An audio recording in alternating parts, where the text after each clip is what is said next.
Hello, so this is medical herbalist Wendy Budd. Had to think about that for a second then. And this is the gorgeous Adele.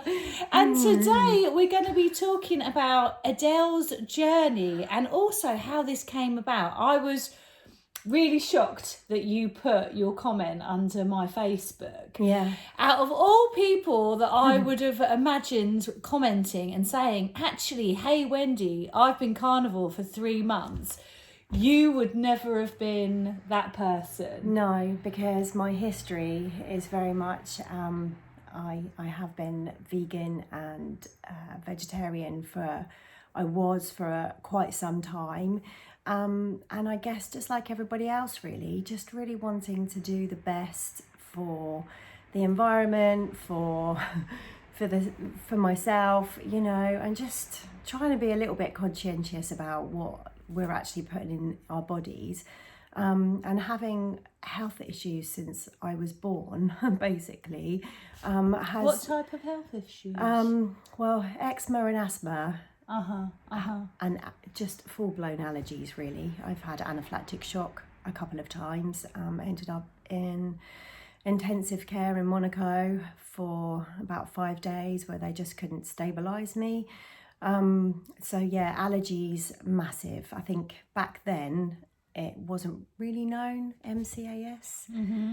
However, now it's kind of like, I think people are realising that actually it is more of a thing where people aren't as much allergic to one thing. They can be allergic to different things at different times where the body is just so volatile, and there's no homeostasis in the body. So, and so how many years were you eating sort of a plant-based / vegetarian vegan diet? I reckon probably about 7 years. 7 years?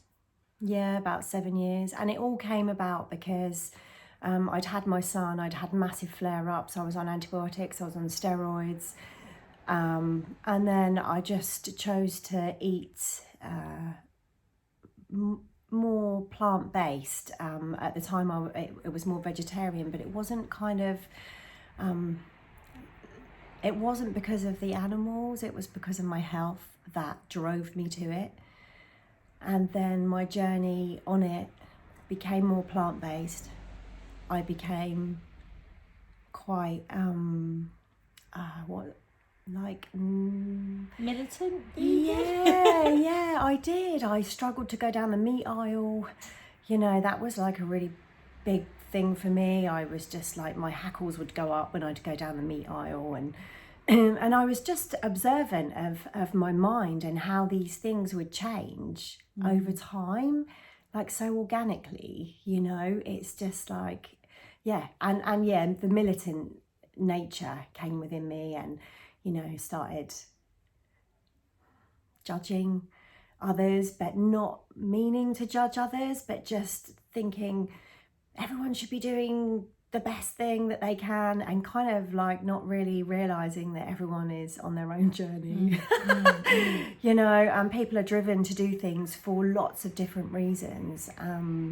So yeah, it's been, you know, to witness myself and the change in which I've had to just be okay with, just for my health. So what sort of piqued your interest with carnivore? Because I think it was similar to me. I think it was the fault of Jordan Peterson, I believe. Yeah, well, I am very interested in mental health. I'm interested in the general psychology of not only individuals, but you know, on social structures. I kind of I find myself looking at a wide picture of different, you know, health, psychology, all of those things. I try and keep a really wide view. And Dr. Jordan Peterson was someone who I've followed for quite some time, and he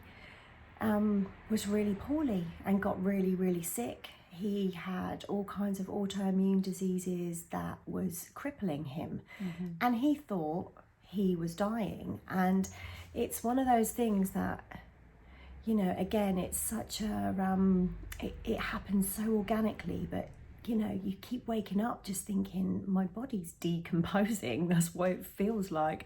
The joints, the skin, you know, the mind, the brain fog was just debilitating. I couldn't think further than a few hours, you know. It was that bad. You know, I was just thinking, how am I going to get through my day? Okay, just take it one step at a time, because you just can't forward think like that. And Jordan Peterson is someone that has been you know, a psychologist on, you know, for lots of different people, so I can't even imagine how he felt. Anyway, his daughter had also had lots of autoimmune issues. She had some childhood bone issues. She ended up having an ankle replacement and a hip replacement, you know, by the age of 11, I think, and was just really debilitated by her body and the drugs that she was put on to put all of that in remission. Then it ended up kicking off mental health disorders for her. And, you know, I think she got to the age of maybe 17, 18, something like that. I'm not specific on these things, but roundabout. And she, you know, she kind of came across the keto diet, which I think was really helpful for her. And I would have liked to have done the keto diet. However, because the brain fog was so bad, actually the thought of measuring stuff out and no, that wasn't ever going to happen.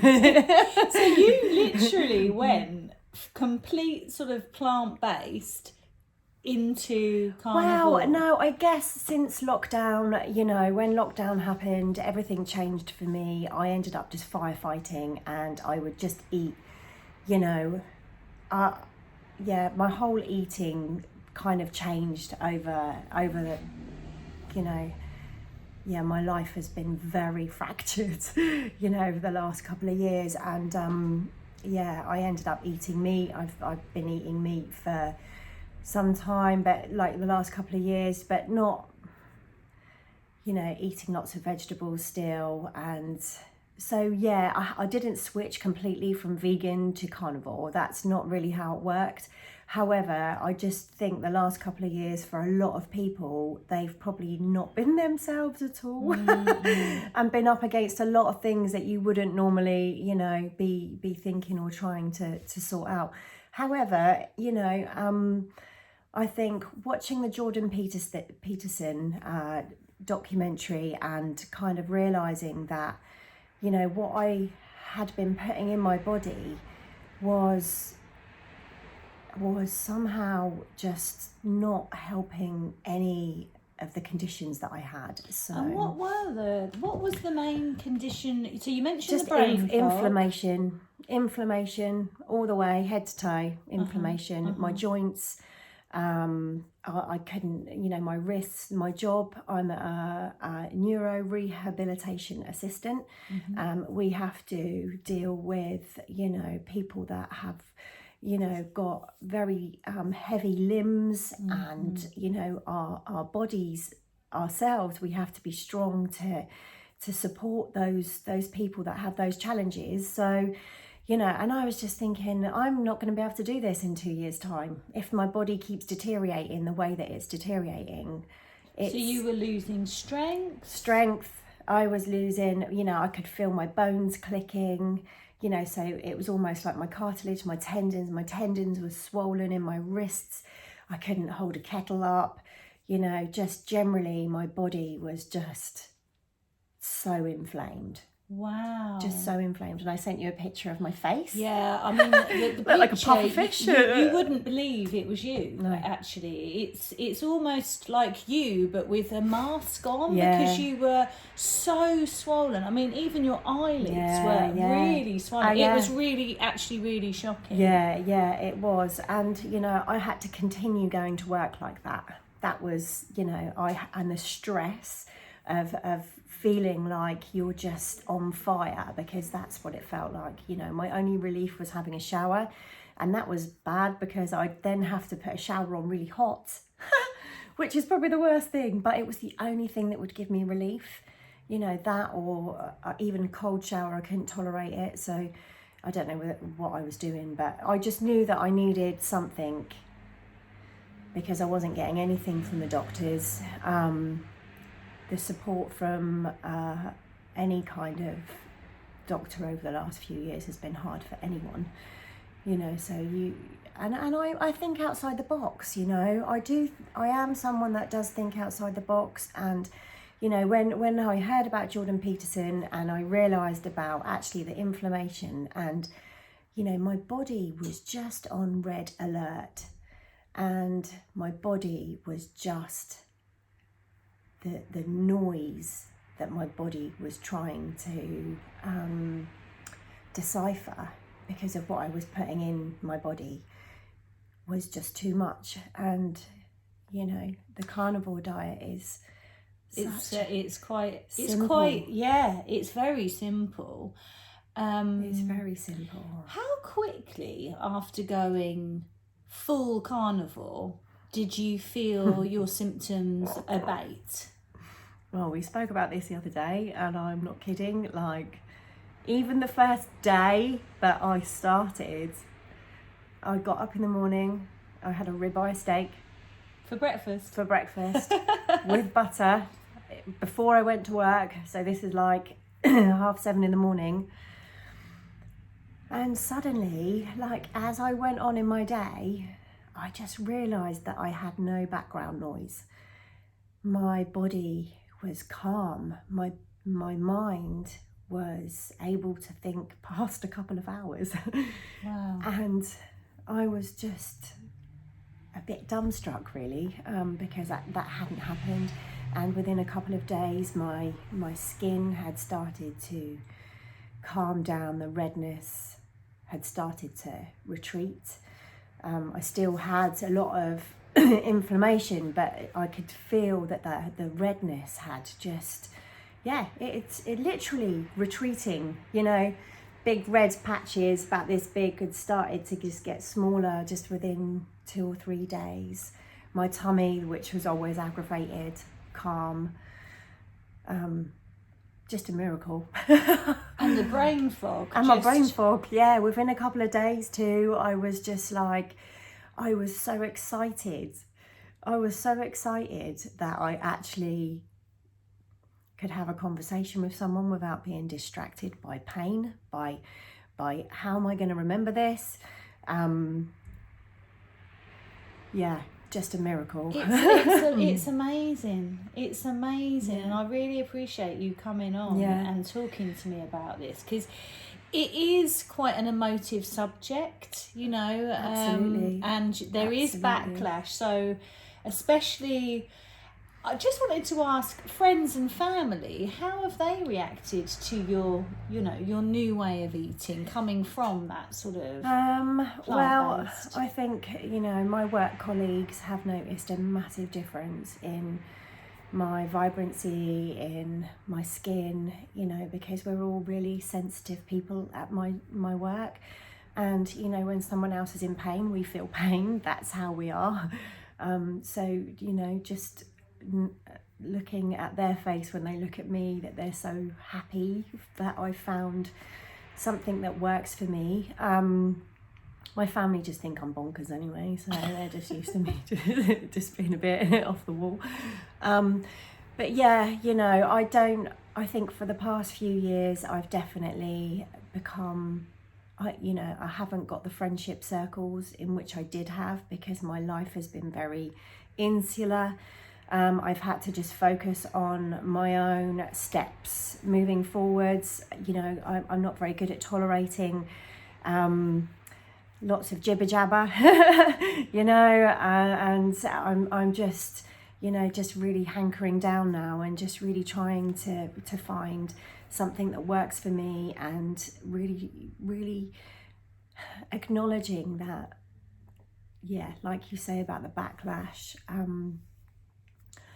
You know, I think I would just totally invite people just to be more open-minded to health, because I just think, you know, it's our narrow-minded thinking that kind of can create, you know, sickness within ourselves, and we're so hell-bent on doing the right thing in the mind, that actually our gut, our body doesn't have a chance trying to communicate to us, because we are so single-mindedly trying to be something or trying to do something that we feel is seen to be the correct thing, when actually,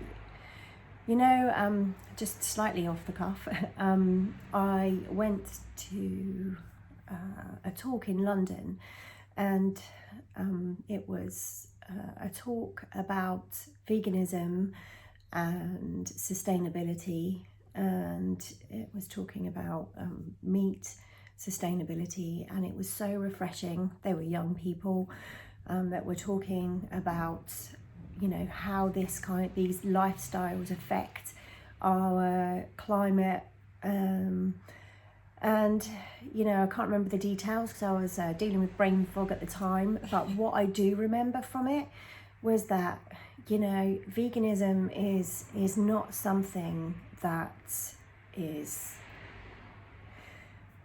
sustainable. It's not sustainable because it won't sustain our human bodies, and it won't sustain our ecology, the way that our ecosystem has delivered us up till now. Yeah, I think our soil, it's really important to realise that our soils are depleted, and soils need proper manure that comes from an animal origin. So if you're not using the traditional farming methods where you'd have sort of the rotation of animals pooping basically on the ground and having that cycle, process. You have to use nitrogen based fertilizers, and the soil quality has diminished quite extensively. And so is our health. Yeah. And so is our health. And it's really simple when you widen your view, and it's not easy, because none of us want to create harm to anyone. Both Wendy, we're both in healthcare. We both have people at the forefront of our, of what we want to create a balance for, so it doesn't make us bad people at all, like focusing on something which is maybe slightly off the wall. Yeah, it does seem like that, but actually it's our origin. Yeah, I mean, it really is our original diet. I mean, we know from, say, the fossil record, for example, that about 10,000 years ago, when we went through the agricultural revolution, actually hominids' brain size reduced, our height also reduced, and there is more evidence in the archaeological record that bone issues such as arthritis started, which were not seen when we were hunter-gatherers, which is, please do look this up, because I think it's important that you go on your own journey, and we're not saying at all that everybody should stop eating vegetables and go carnivore. No. But what we're trying to show is that for some people, but for certainly for you, the change was... And the other thing that I haven't had, even though it's been like -4, -6, is Raynaud's. Oh, you suffer with Raynaud's as well? Oh my God, you did have literally everything then. And it's my understanding still very, I'm on the edge of understanding all these things. But, Raynaud's is very much a, blood circulation issue. And I do believe that having the vegetables and the carbohydrates narrow your blood vessels. How interesting. That's something that I feel... Wow, I just can't believe I don't have Raynaud's anymore. That's amazing. I got them in the summer. That's how bad my Raynaud's was. And it's been really cold. I don't want to own it, not my Raynaud's, but it's really cold, isn't it? In the UK at the moment. I can't believe it. And how would you say your sort of mood and outlook has changed while eating more carnivore? Humbled completely. Wow, I wasn't expecting you to say that. Yeah, humbled. I think, you know, when I'm chewing meat, I'm reminded of how precious animals are. I'm reminded how dropping back into the ecosystem has been so nourishing for me. I'm reminded, a bit like, you know, we're told as we get older and we've gone through the change that, you know, going and doing some deadlifting and stuff like that is good for our bones. Chewing meat is good for your teeth. It's the impact. You don't get that impact when you're eating vegetables or carbohydrates. You just don't. That's really true. And you can feel it when you're eating. You can feel the workout. You can almost feel, I feel more connected to my evolution than I ever have. So it's humbling, very humbling. Really interesting, because when I went to the dentist, I hadn't been to the dentist for about 4 years because my NHS dentist closed, and I just, you know, didn't... One thing after another. Yeah, and I wasn't carnivore at the time, but I was keto, so I wasn't eating any refined sugar and I wasn't eating carbohydrates. And actually the dentist did say to me that I obviously do a really good job cleaning my teeth. And I said to him, actually, probably, you know, I do brush my teeth, but it's not eating carbohydrates. It's weird, isn't it? There's so many elements from head to toe. And I think it's the brain fog, the skin, the teeth, your thyroid, your lungs. Like, I have asthma and it's been inflamed. I've had COVID a couple of times over the last couple of years, and the inflammation in my lungs has never really subsided. That's another thing. Since I've been on the carnivore diet, I feel my lungs can take in more air. It's amazing. All of the things, my tummy, you know, my legs, I've had a pain in the back of my leg, which has obviously been something to do with muscular tendons or whatever, and I've had that for about 3 years. Every time I walk, gone. Just fungal toenails, gone. Yeah. It's just so weird, isn't it? It's head to toe. It's head to toe nourishment. And, you know, I totally understand. The mindset might feel a bit weird, but it's the first time that I felt fully engaged with my body, and my body can talk to me and I can listen, because I don't have any background noise of sugar levels rising, dropping, It's like constant firefighting. And I know, you know, I have a sensitive nature, so my body is sensitive. And I was talking to Wendy the other day, and I was saying that actually when I was about 7 years old, I remember going into the fridge and my eczema was so bad, and I remember taking butter out of the fridge and putting it on my skin. And my mum was like, "What are you doing?" And I was like, "Oh, you know, just maybe, you know, maybe something natural." And when I look back, I'm just like, gosh, you know, is that instinct? Was that instinct, just knowing that I needed more animal fats in my body? Because, you know, let's face it, we were all on the marge. I mean, we're similar age, and you know, we were brought up, you know, with the low fat doctrine. And we've all become lipophobic, haven't you? We think that, well, not us anymore, but fat is going to make you fat, and fat causes heart disease. And when you sent me that really good documentary, and if you haven't watched it, it's called Fat Fiction.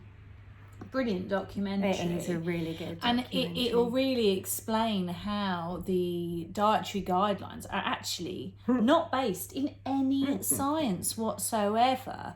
So highly recommend that. Who else would you recommend for people that are interested in sort of broadening their horizons and perhaps looking in a more sort of keto, carnivore? I think for me specifically, I really like doctors, I like surgeons. These are the people that are cutting things out of, you know, cutting organs out, doing surgeries. They're the people that actually are seeing, you know, who's on their table. And, you know, that changing their perspective on diet because of what they're actually physically seeing. I like listening to people like that. So it's Dr. Chaffee. He is just an incredible, stable, gentle person who is actually gets back to a lot of people when they ask questions on his question and answers. I also like Dr. Sally Norton. Oh yeah, I the think oxalate lady. she's incredible, talking about oxalates. Yes. Dr. Ken Berry. Dr. Ken Berry. Love Dr. Yeah, Ken Dr. Berry. Ken. Matter of fact, there's more and more. I mean, once you start looking for doctors that are kind of heading and Dr. Bickman. Oh, I don't know Dr. Bickman. So Dr. Bickman is someone who is very much into diabetes too. He studies metabolism. He is so interesting to listen to. You can find him on Instagram. He does little shorts, and every now and again he'll do interviews. He's done an interview with Dr. Chaffee. Okay. So them two together were just, they're just really in. But you know that. Who else? Obviously, Steak and Butter Girl. She's fun. Oh yeah. She's quite fun, She's isn't good. she? Yeah. I think the thing is you know, you as a person, like, will be, you know, these things start to open up as you go. That's what I found. I've kind of been a bit on my own journey with it, and actually when I read your post I was like, yay, camaraderie. yeah. I mean, as I say, I was really blown away. You were the last person. Wow. I mean, we were also saying the other day, you know, like, obviously doing what you do as you know, as a lifestyle, and trying to support people through what we know as herbal medicine and what seems natural for the body. You know, it's like, you know, it's one of those things that it's how can I say it? It's like, you want people to be healthy, don't you? You don't want people to keep coming back to you. And you doing this is actually really brave, because you could stop, you know, half of your people coming to you just by, you know, getting them on a functional... It's true. And that is flipping brave, Wendy. Well, I think the thing is, as a medical herbalist, a lot of people assume that I'm vegetarian or vegan. And of course, I'm not. I mean, I did try vegetarianism. I remember when you tried that. And it didn't suit me, because actually I'm allergic to soy. So if I eat soy, I actually come out in really horrible boils. So that kind of put me right off, I have to say. So yeah, I think that if we can get the diet right, and when people come to a medical herbalist, generally they've been everywhere else. Yeah, first. they have. You know, they've tried the conventional medicine, and for whatever reason it didn't work for them, or they're not happy with the side effects of the medication they may be prescribed. So generally it's kind of worst case scenario people that come to see me. So that's really why I'm interested in the autoimmune diseases. You know, that's and massive. It's massive. And the thing is, we're in, it's just snowballing. It's snowballing. And I think the whole COVID thing, you know, whether people were vaccinated, whether they had COVID themselves, we know that COVID in whatever form tanks the body. You know, it's tanked people out, and it's started to show up other ailments that maybe were underlying anyway, and it rises, and it comes to a head, and then, you know, we're now with a very, very broken system, very broken system that can't cope with your everyday standard diet. You know, that is literally what's causing, I would honestly say, the diet causes 90% of, even if you're genetically predisposed to a particular illness, ailment, I think epigenetics shows that if you can improve your diet, change your diet, you can prevent ever experiencing a lot of these autoimmune diseases, but particularly metabolic disease such as type 2 diabetes.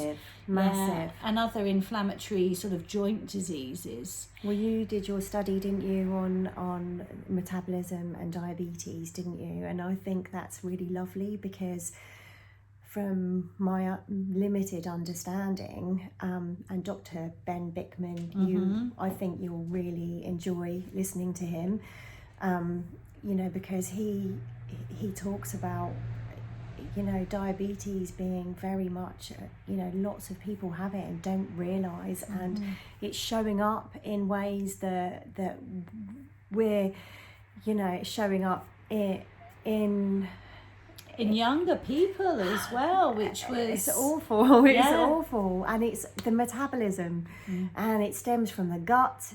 The gut should be holy, not holy. Shouldn't be full of holes to the point where it's letting stuff into your blood, basically. And our gut is so compromised through what we're putting in, that for sure, like I said to you, didn't I, about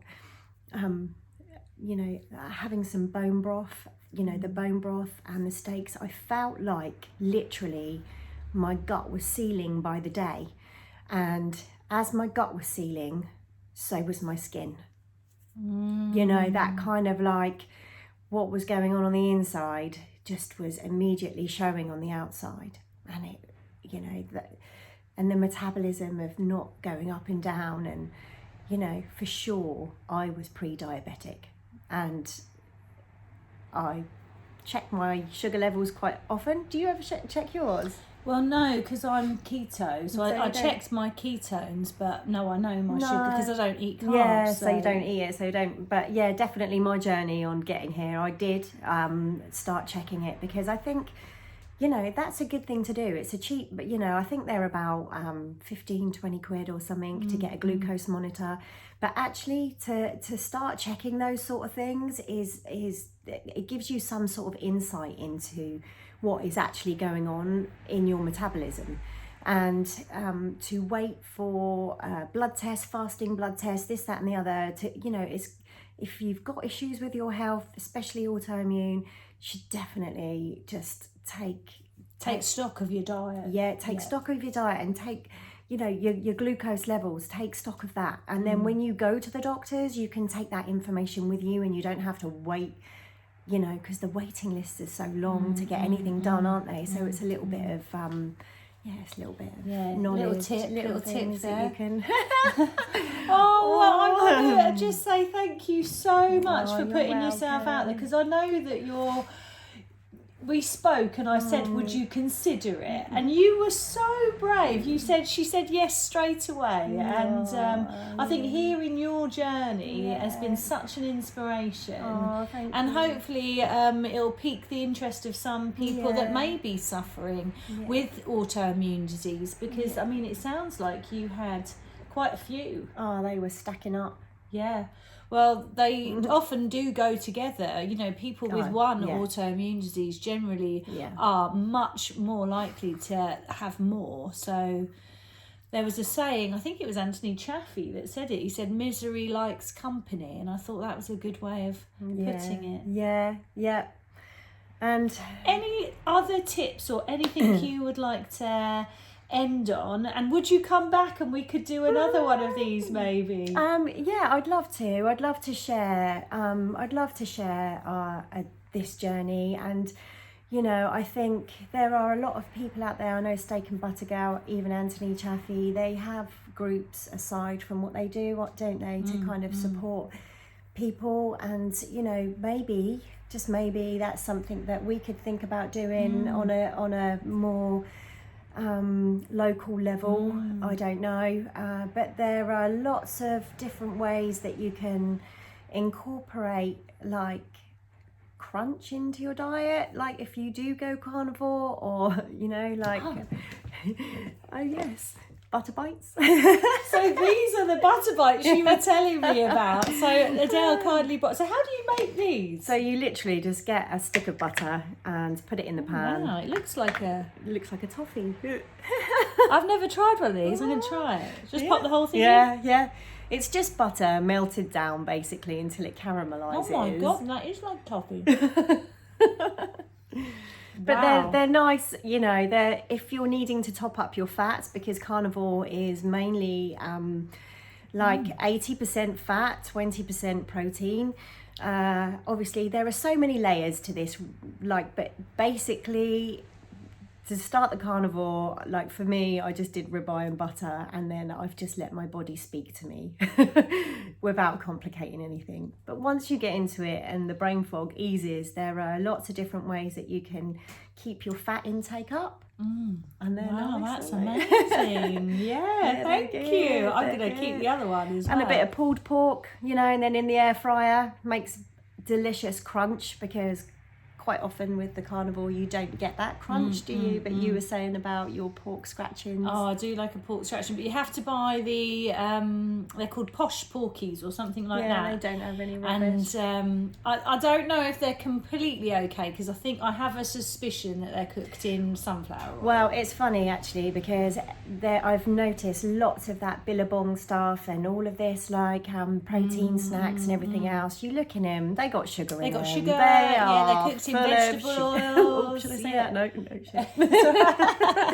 But they are, and it's such a shame, because to make your own is really easy. To make your own is easy. Dehydrate slithers of meat, you know, like crisps or whatever.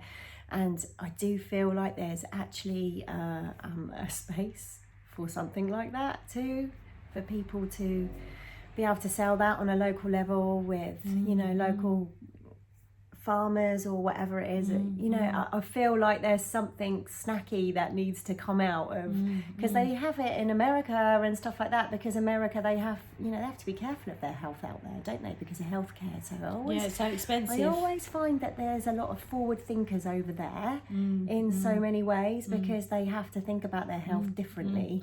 Well, changing your diet is going to be a lot cheaper than paying for medicines, and I mean, we're spoiled because we have the NHS, but it makes people.